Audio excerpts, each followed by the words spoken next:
Hello friends, welcome back to my channel. ಎಲ್ಲರೂ ಹೇಗಿದ್ದೀರಾ? ಚೆನ್ನಾಗಿದ್ದೀರಾ ಅಂತ ಭಾವಿಸ್ತೀನಿ.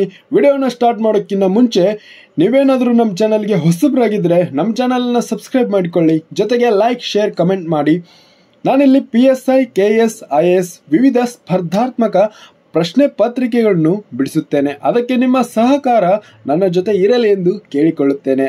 ಹಾಗಾದರೆ ನಿಮ್ಮ ಮೊದಲನೇ ಪ್ರಶ್ನೆ ಪತ್ರಿಕೆ ಹೀಗಿದೆ. ಎಲ್ಲರಿಗೂ ಮತ್ತೆ ಸ್ವಾಗತ.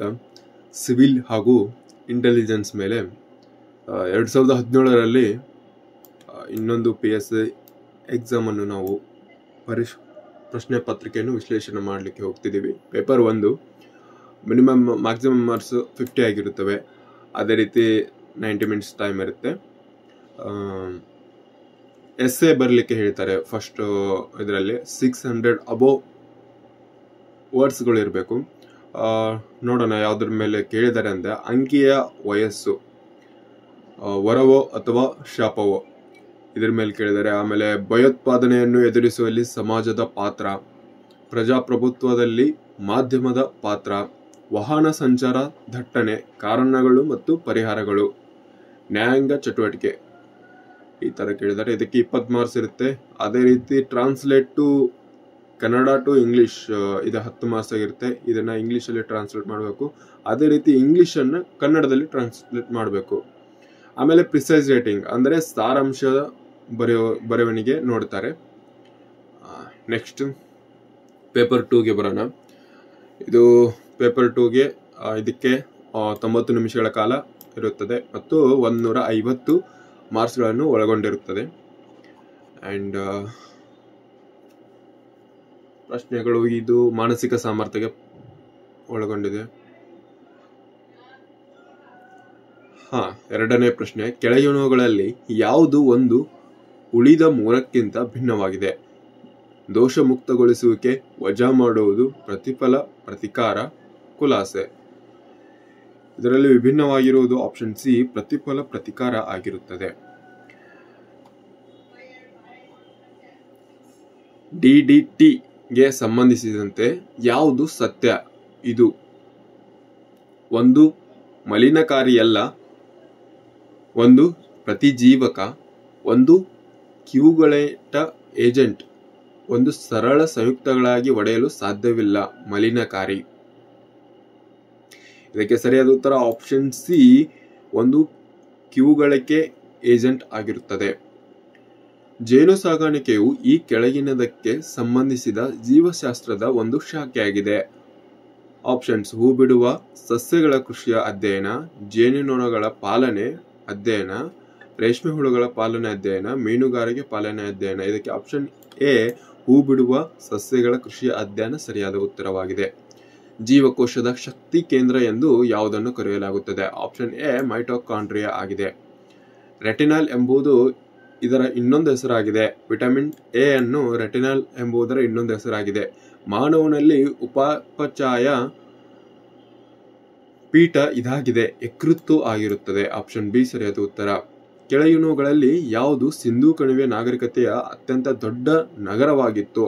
ಆಪ್ಷನ್ ಡಿ, ಮೊಹೆಂಜೊದಾರೋ ಆಗಿತ್ತು. ಜೈನ ಧರ್ಮದ ಪ್ರಥಮ ತೀರ್ಥಂಕ ಯಾರಾಗಿದ್ದರು? ಆಪ್ಷನ್ ಎ, ಋಷಭ 1 ಆಗಿದ್ದರು. ಮಹಾವೀರ 24 ಆಗಿರುತ್ತದೆ. ಪಾರ್ಶ್ವನಾಥ 23 ಆಗಿರುತ್ತದೆ. ಅಜಿತನಾಥ 22 ಆಗಿರ್ತಾರೆ. ಪ್ರಥಮ ತೀರ್ಥಂಕ ಋಷಭ 1 ಆಗಿರುತ್ತದೆ. ಅಶೋಕನ ಯಾವ ಶಾಸನವು ಕಳಿಂಗದ ಮೇಲೆ ಆತನ ವಿಜಯವನ್ನು ವರ್ಣಿಸುತ್ತದೆ? ಈ ಪ್ರಶ್ನೆಗೆ ಸರಿಯಾದ ಉತ್ತರ ಕಮೆಂಟ್ ಬಾಕ್ಸ್ ಅಲ್ಲಿ ನೀವೇ ಮಾಡಿ. ಅಂಡ್ ನೆಕ್ಸ್ಟ್, ಕೆಳಗಿನ ಹೇಳಿಕೆಯಲ್ಲಿ ಯಾವುದು ಸತ್ಯವಾಗಿದೆ? ಶಂಕರಾಚಾರ್ಯ ಅದ್ವೈತವನ್ನು ಪ್ರತಿಪಾದಿಸಿದರು. ಮಧ್ವಾಚಾರ್ಯ ವಿಶಿಷ್ಟ ಅದ್ವೈತವನ್ನು ಪ್ರತಿಪಾದಿಸಿದರು. ಇದಕ್ಕೆ ಸರಿಯಾದ ಉತ್ತರ ಆಪ್ಷನ್ ಎ, ಶಂಕರಾಚಾರ್ಯ ಆಗಿರುತ್ತದೆ. ಮಧ್ವಾಚಾರ್ಯ ವಿಶಿಷ್ಟ ದೈತ್ವ ಅಲ್ಲ, ದೈತ್ವವನ್ನು ಪ್ರತಿಪಾದಿಸಿದರು. ಮತ್ತೆ ಮಧ್ವಾಚಾರ್ಯರಾಗಿರೋದಿಲ್ಲ, ರಾಮಾನುಜಾಚಾರ್ಯ ಆಗಿರುತ್ತಾರೆ. ಕೆಳಗಿನವುಗಳಲ್ಲಿ ಯಾರು ವಿಜಯನಗರ ಸಾಮ್ರಾಜ್ಯಕ್ಕೆ ಪ್ರಯಾಣಿಸಲಿಲ್ಲ? ಆಪ್ಷನ್ ಎ, ಇಬನ್ ಬಟೂಟ್ ಅವರು ಪ್ರಯಾಣಿಸಲಿಲ್ಲ. ಬಂಗಾಳದ ವಿಭಜನೆಯು ಡ್ಯಾಶ್ ರಲ್ಲಿ ರದ್ದುಗೊಳಿಸಿತು? 1947 ಆಪ್ಷನ್ ಸಿ ಸರಿಯಾದ ಉತ್ತರ. ಭಗತ್ ಸಿಂಗ್, ಸುಖದೇವ್ ಮತ್ತು ರಾಜ್ಗುರು ಇವರು ಈ ಕಾರಣಕ್ಕೆ ನೇಣಿಗೇರಿಸಲ್ಪಟ್ಟರು. ಅಲಿಪುರ್ ಈ ಪ್ರಶ್ನೆಗೆ ಯಾವುದು ಅಲ್ಲ. ಮುಂದಿನ ಪ್ರಶ್ನೆ, ಸೈಮನ್ ಆಯೋಗವನ್ನು ಬಹಿಷ್ಕರಿಸಿದ್ದು ಯಾವ ಸಂಘಟನೆಯಲ್ಲಿ? ಕಾಂಗ್ರೆಸ್ ಆಗಿರುತ್ತದೆ, ಮುಸ್ಲಿಂ ಲೀಗ್ ಆಗಿರುತ್ತದೆ, ಹಿಂದೂ ಮಹಾಸಭಾ ಆಗಿರುತ್ತದೆ. 1, 2, 3 ಆಪ್ಷನ್ ಎ ಸರಿಯಾದ ಉತ್ತರವಾಗಿದೆ. ಗಾಂಧೀಜಿ ಅಧ್ಯಕ್ಷತೆ ವಹಿಸಿದ್ದ ಏಕಮಾತ್ರ ವಾರ್ಷಿಕ ಕಾಂಗ್ರೆಸ್ ಅಧಿವೇಶನವು ಇದಾಗಿತ್ತು. ಬೆಳಗಾವಿಯ 1924ರಲ್ಲಿ ಕಾಂಗ್ರೆಸ್ ಅಧಿವೇಶನ ಇದಾಗಿತ್ತು. ಕರ್ನಾಟಕದ ಸಂಗೀತದ ಪಿತಾಮಹ ಯಾರು? ಆಪ್ಷನ್ ಬಿ ಪುರಂದರದಾಸ ಸರಿಯಾದ ಉತ್ತರವಾಗಿದೆ. ಯಾವ ಸಮಿತಿಯು ಭಾರತೀಯ ಕ್ರಿಕೆಟ್ ಮಂಡಳಿ ವಿನ್ಯಾಸದಲ್ಲಿ ಬದಲಾವಣೆಯನ್ನು ಶಿಫಾರಸು ಮಾಡಿತು? ಆಪ್ಷನ್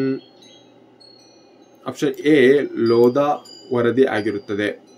1969ರಲ್ಲಿ ಎಷ್ಟು ಬ್ಯಾಂಕುಗಳು ರಾಷ್ಟ್ರೀಕರಣಗೊಂಡವು? ಆಪ್ಷನ್ ಬಿ 14 ಆಗಿರುತ್ತದೆ. ಜಾಗತಿಕ ಯೋಗ ದಿನ ಈ ದಿನಾಂಕದಂದು ಆಚರಿಸಲ್ಪಡುತ್ತದೆ. ಯೋಗ ದಿನವನ್ನು ಆಪ್ಷನ್ ಸಿ 21 ಜೂನ್ ಆಚರಿಸಲ್ಪಡುತ್ತದೆ. ಶ್ರೀ ರಾಮನಾಥ ಕೋವಿಂದ್ ಅವರು ಆಪ್ಷನ್ ಡಿ ಭಾರತದ 14ನೇ ರಾಷ್ಟ್ರಾಧ್ಯಕ್ಷರು ಆಗಿದ್ದರು. ಯಾವ ದೇಶವು ಸ್ಯಾಕ್ ನ ಭಾಗವಾಗಿರುವುದಿಲ್ಲ? ಮಯನ್ಮಾರ್ ಆಗಿರುತ್ತದೆ. Option B. ಕಥಕಳಿ ಯಾವ ರಾಜ್ಯದ ನೃತ್ಯವಾಗಿದೆ? ಆಪ್ಷನ್ ಎ ಕೇರಳದ ನೃತ್ಯವಾಗಿರುತ್ತದೆ. ಕಂಪ್ಯೂಟರ್ನಲ್ಲಿ ಎಂಪಿಜಿ ಎಂದು ಯಾವ ಕಡತಕ್ಕೆ ಹೇಳುತ್ತಾರೆ? ಇಮೇಲ್ ಫೈಲ್ಗೆ ಹೇಳುತ್ತಾರೆ. ಅತಿ ದೊಡ್ಡ ಹುಲಿ ಸಂರಕ್ಷಣಾ ತಾಣ ಎಲ್ಲಿದೆ? ಆಪ್ಷನ್ ಎ ಕರ್ನಾಟಕದಲ್ಲಿ ಕಾಣಬಹುದಾಗಿದೆ. ಯಾವ ಕ್ರೀಡೆಗೆ ಅಶ್ವಿನಿ ಪೊನ್ನಪ್ಪ ಅರ್ಜುನ ಪ್ರಶಸ್ತಿಯನ್ನು ಗೆದ್ದರು? ಈಜುವಿಕೆಗೆ ಅಶ್ವಿನಿ ಪೊನ್ನಪ್ಪ ಅವರು ಅರ್ಜುನ ಪ್ರಶಸ್ತಿ ಪಡೆದಿರುತ್ತಾರೆ. ಭಾರತ ಸಂವಿಧಾನದ ಯಾವ ವಿಧಿಯು ಜಮ್ಮು ಮತ್ತು ಕಾಶ್ಮೀರಕ್ಕೆ ವಿಶೇಷ ಸ್ಥಾನಮಾನ ನೀಡುತ್ತದೆ? ಆಪ್ಷನ್ ಸಿ 370ನೇ ವಿಧಿಯ ಪ್ರಕಾರ ಜಮ್ಮು ಮತ್ತು ಕಾಶ್ಮೀರಕ್ಕೆ ವಿಶೇಷ ಸ್ಥಾನಮಾನ ನೀಡುತ್ತದೆ. ರಕ್ಕಸ ತಂಗಡಿ ಹಾಗೂ ತಾಳಿಕೋಟೆ ಯುದ್ಧವು ಈ ವರ್ಷದಲ್ಲಿ ನಡೆಯಿತು.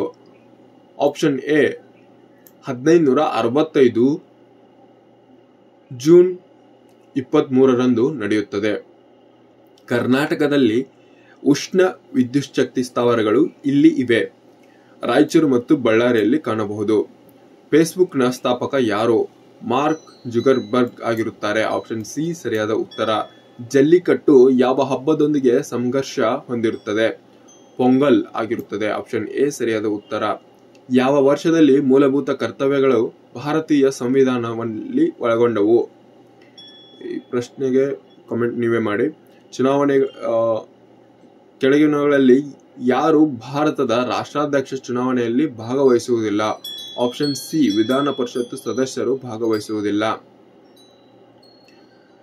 ಭಾರತೀಯ ಸಂವಿಧಾನದ 44ನೇ ವಿಧಿಯು ಇದಕ್ಕೆ ಸಂಬಂಧಿಸಿರುತ್ತದೆ. ಮೂಲಭೂತ ಹಕ್ಕು. ಆಪ್ಷನ್ ಎ ಸರಿಯಾದ ಉತ್ತರ.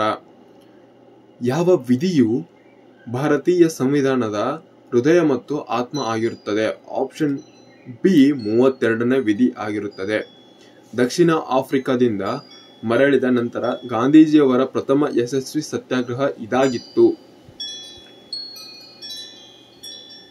ಚೌರಿ ಆಗಿರುತ್ತದೆ. ಸರ್ವೋಚ್ಚ ನ್ಯಾಯಾಲಯವು ಟಿ.ಕೆ. ಬಸು ವರ್ಸಸ್ ಪಶ್ಚಿಮ ಬಂಗಾಳ ರಾಜ್ಯ ಪ್ರಕರಣದಲ್ಲಿ ಕೆಳಗಿನದಕ್ಕೆ ಸಂಬಂಧಿಸಿದಂತೆ ಮಾರ್ಗದರ್ಶಿ ಸೂತ್ರಗಳು ನೀಡಿತು.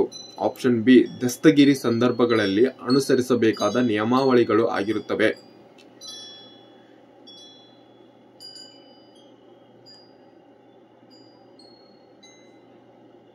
ಈ ಕೆಳಗಿನವುಗಳಲ್ಲಿ ಯಾವುದು ಹಸಿರು ಮನೆ ಅನಿಲ ಆಗಿರುವುದಿಲ್ಲ? ಆಪ್ಷನ್ ಎ ಮಿಥೇನ್ ಆಗಿದೆ. ಯಾವ ಸಾಂವಿಧಾನಿಕ ತಿದ್ದುಪಡಿಯ ಭಾರತದಲ್ಲಿ ಜಿಎಸ್ಟಿ ಜಾರಿಗೆ ಕಾರಣವಾಯಿತು? Option D 101 ಕಾರಣವಾಗಿರುತ್ತದೆ. ತಿದ್ದುಪಡಿ. ರೇಬಿಸ್ ರೋಗವು ಇದಾಗಿದೆ. ಬ್ಯಾಕ್ಟೀರಿಯಾ ರೋಗಕ್ಕೆ ಸಂಬಂಧಪಟ್ಟಿರುತ್ತದೆ. ಆಪ್ಷನ್ ಬಿ ಸರಿಯಾದ ಉತ್ತರ. ಅತಿಭೇದಿಯ ಶಮನಕ್ಕೆ ಬಳಸಲಾಗುವ ORS ಪೂರ್ಣ ರೂಪ ಏನು? ಓರಲ್ ರೀಹೈಡ್ರೇಷನ್ ಸ್ಟಾಲ್ ಆಗಿರುತ್ತದೆ. ಈ ಕೆಳಗಿನವುಗಳಲ್ಲಿ ಯಾವುದು ಜಗತ್ತಿನ 2ನೇ ಅತ್ಯಂತ ಜನಸಂಖ್ಯೆಯುಳ್ಳ ದೇಶವಾಗಿದೆ? ಆಪ್ಷನ್ ಬಿ ಭಾರತ ಆಗಿರುತ್ತದೆ. ಲಿಂಗಾನುಪಾತದಲ್ಲಿ ಯಾವ ರಾಜ್ಯವು ಪ್ರಥಮ ಎಂದು ಪರಿಗಣಿಸಲಾಗಿದೆ? ಆಪ್ಷನ್ ಎ ಕೇರಳ ಆಗಿರುತ್ತದೆ. ಕೆಳಗಿನವುಗಳಲ್ಲಿ ಯಾವುದು ಪರಮಾಣುಕ್ತ ಖನಿಜ ಆಗಿರುವುದಿಲ್ಲ? ಆಪ್ಷನ್ ಡಿ ಕಯನೈಟ್ ಆಗಿರುತ್ತದೆ. ಕುಂಡಲಂಕುಲಂ ಪ್ರಾಜೆಕ್ಟ್ ಕೆಳಗಿನ ರಾಷ್ಟ್ರದ ನೆರವಿನೊಂದಿಗೆ ಅಭಿವೃದ್ಧಿಪಡಿಸಲಾಯಿತು? ಕೆನಡಾದ ರಾಷ್ಟ್ರದ ನೆರವಿನೊಂದಿಗೆ ಅಭಿವೃದ್ಧಿಪಡಿಸಲಾಯಿತು. ಈ ಕೆಳಗಿನವುಗಳಲ್ಲಿ ಯಾವುದು ಅತ್ಯಂತ ಹೆಚ್ಚಿನ ಸಂಖ್ಯೆಯನ್ನು ಹೊಂದಿರುತ್ತದೆ?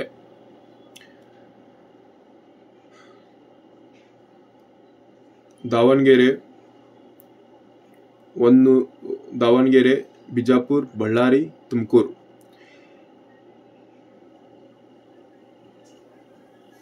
ಓಕೆ, ಇಲ್ಲಿವರೆಗೆ ಪಾರ್ಟ್ 1 ಆಯಿತು. ಹಾಗೂ ಇದರಲ್ಲಿ ಯಾವುದಾದ್ರೂ ಪ್ರಶ್ನೆ ತಪ್ಪಿದ್ದಲ್ಲಿ ದಯವಿಟ್ಟು ಕ್ಷಮಿಸಬೇಕು. ಆ್ಯಂಡ್ ಇದರಲ್ಲಿ ಲಿಂಗಾನುಪಾತ ಆಗಿರ್ಬೋದು, ಆಮೇಲೆ ಜಾಗತಿಕ ಜನಸಂಖ್ಯೆ ಆಗಿರ್ಬೋದು, ಇವೆಲ್ಲ 2017ರ ಮೇಲೆ ಕೇಳಿದಂಥ ಪ್ರಶ್ನೆಯಾಗಿರ್ತವೆ. ಅದನ್ನು 2020ರಲ್ಲಿ ಒಳಗೊಂಡರೆ ಅದು ತುಂಬ ಡಿಫ್ರೆನ್ಸ್ ಆಗಿರ್ತದೆ, ಈ ಜನಸಂಖ್ಯೆ ಆಗಿರ್ಬೋದು, ಲಿಂಗಾನುಪಾತ ಆಗಿರ್ಬೋದು. ಸೊ ಅದನ್ನು ಒಂದು ಸಾರಿ ನೀವು ನೋಡ್ಕೊಳ್ಳಿ ಅಂತ ಹೇಳ್ತೀನಿ. ಆ್ಯಂಡ್ ವೀಕ್ಷಿಸಿದ್ದಕ್ಕಾಗಿ ಥ್ಯಾಂಕ್ ಯು. ಇದನ್ನು ನಿಮ್ಮ ಫ್ರೆಂಡ್ಸ್ ಆ್ಯಂಡ್ ಫ್ಯಾಮ್ಲಿಗೆ ಶೇರ್ ಮಾಡಿ ಅಂತ ಕೇಳ್ಕೊಳ್ತೇನೆ. Thank you.